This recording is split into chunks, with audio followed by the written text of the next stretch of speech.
Pernah nggak kalian merasa kerjaan dan tugas-tugas nggak selesai-selesai, padahal kalian sudah all out ngerjainnya, bahkan sampai dibawa ke rumah, sering begadang, kehilangan akhir pekan, demi menyelesaikan pekerjaan yang jumlahnya terasa lebih banyak daripada waktu yang kalian miliki dalam sehari, sepekan, bahkan sebulan.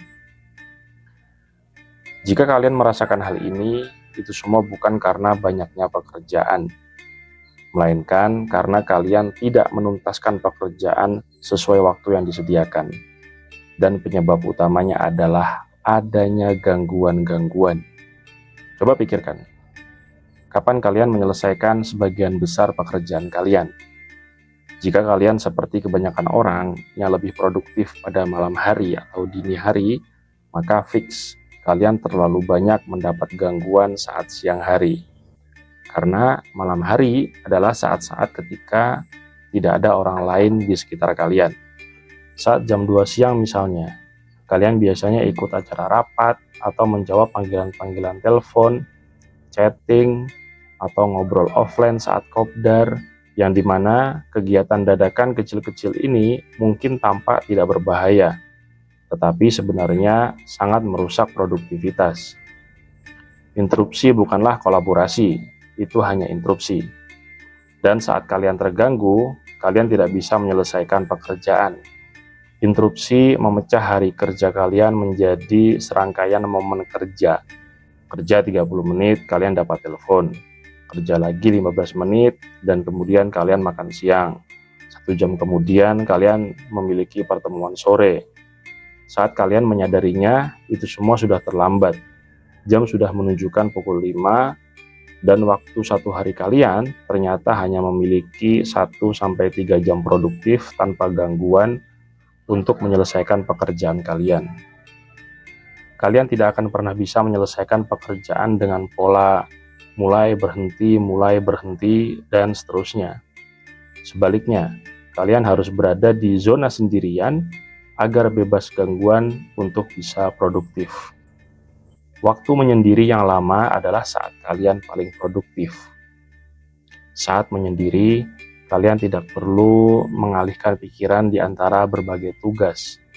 Contoh, pernah nggak kalian lebih produktif untuk menyelesaikan pekerjaan saat berada dalam perjalanan kereta atau pesawat? Jika iya, itu karena kalian terputus dari gangguan luar, terlebih saat di pesawat. Kalian offline dari komunikasi luar. Untuk masuk ke zona produktif bebas gangguan ini membutuhkan waktu dan juga kesadaran tinggi untuk menghindari gangguan. Ini seperti tidur REM atau Rapid Eye Movement, yaitu mata kalian bergerak cepat saat masuk ke alam mimpi yang cukup dalam. Dalam prosesnya, kalian tidak bisa langsung masuk ke tidur REM. Kalian pergi tidur dulu, dan kemudian baru bisa masuk ke dalam REM.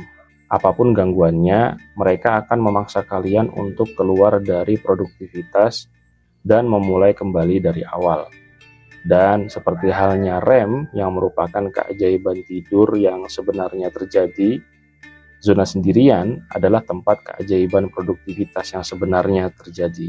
Namun, yang perlu kalian catat adalah zona sendirian kalian tidak harus saat larut malam. Kalian bisa kok menetapkan aturan untuk diri kalian sendiri, entah di tempat kerja, di tempat kuliah, dan lain sebagainya, bahwa setengah hari harus disisihkan untuk waktu sendirian. Misalnya, keputusan kalian dari jam 9 pagi sampai jam 2 siang, tidak ada orang yang boleh berbicara dan mengajak ngobrol, kecuali saat makan siang. Contohnya, bisa jadi waktu sendirian kalian berada di paruh pertama waktu kerja, atau paruh terakhir hari itu. Waktumu adalah milikmu, jangan biarkan orang lain menjadi gangguan di saat waktu produktif sendirian. Setelah kalian menemukan pola yang cocok untuk diri kalian, pastikan pola itu berjalan konsisten dari waktu ke waktu. Tidak hanya berlaku hari ini, namun besok kalian sudah kendor lagi. Periode ini sangat penting untuk tidak terputus untuk menghindari gangguan produktivitas. Saat kalian sudah mulai terbiasa dengan pola baru ini, pergilah jauh-jauh dengannya. Karena saat kalian nyaman dengan pola baru ini, berarti kalian sudah berhasil melepaskan kecanduan komunikasi. Selama waktu sendirian, tutup semua media chatting, panggilan telepon, email, dan rapat-rapat yang kurang bermanfaat. Cukup diam dan mulai bekerja. Kalian akan terkejut betapa banyak lagi yang mampu kalian selesaikan. Selain itu, kalau ternyata ada situasi yang mengharuskan kalian untuk berkomunikasi atau berkolaborasi, coba gunakan alat komunikasi yang pasif seperti email atau yang lainnya yang tidak memerlukan balasan instan, alih-alih yang mengganggu seperti panggilan telepon dan rapat tatap muka misalnya. Dengan cara itu, kalian cukup merespon di waktu yang nyaman bagi kalian dan kalian pilih. Kalian tidak dipaksa untuk segera merespon semuanya.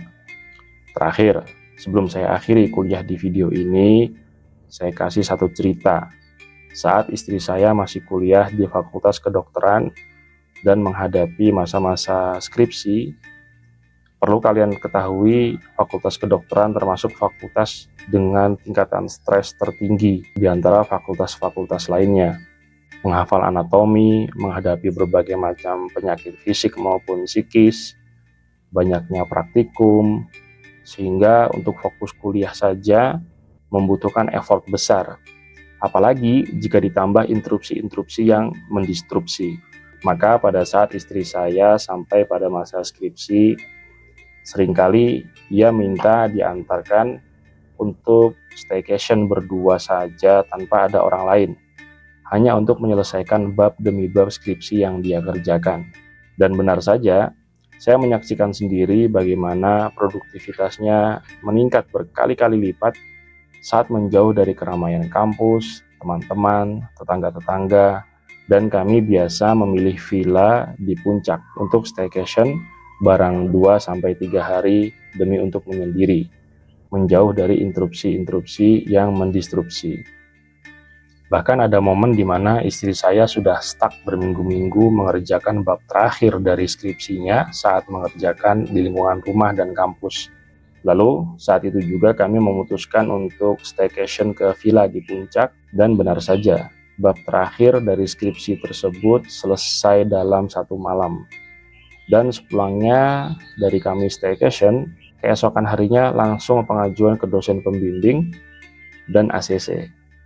Bayangkan, kebuntuan selama berminggu-minggu bisa terpecahkan dalam waktu semalam hanya dengan menjauh dari gangguan-gangguan yang selama ini bagi istri saya ibarat candu mungkin, yaitu komunikasi-komunikasi yang tidak perlu, rapat-rapat yang tidak efisien, pertemuan-pertemuan yang membuang waktu, dan sejenisnya. Coba kalian bayangkan, jika kalian memiliki kontrol penuh atas ruang dan waktu kalian, tanpa harus tersandra dengan lingkungan pertemanan. Memang, sebagai makhluk sosial, kalian tetap butuh bersosialisasi. Namun, sosialisasi yang sehat adalah sosialisasi yang mengizinkan kita untuk menyelesaikan terlebih dahulu kewajiban-kewajiban prioritas kehidupan kita. Yang setelahnya, baru tuh kita bersosialisasi untuk menyeimbangkan pola hidup dengan kesendirian yang telah kita pilih sebelumnya. Jika pertemanan, pergaulan, komunikasi yang kita bangun selama ini tidak membuat kita produktif, bahkan justru membuat kewajiban, tugas, dan tanggung jawab kita terbengkelai, maka itu bukanlah sosialisasi, melainkan gangguan dan interupsi. Hari kalian dikepung oleh interupsi, terserah kalian memilih untuk melawan atau terdistrupsi. Sekian, sampai jumpa di perkuliahan selanjutnya.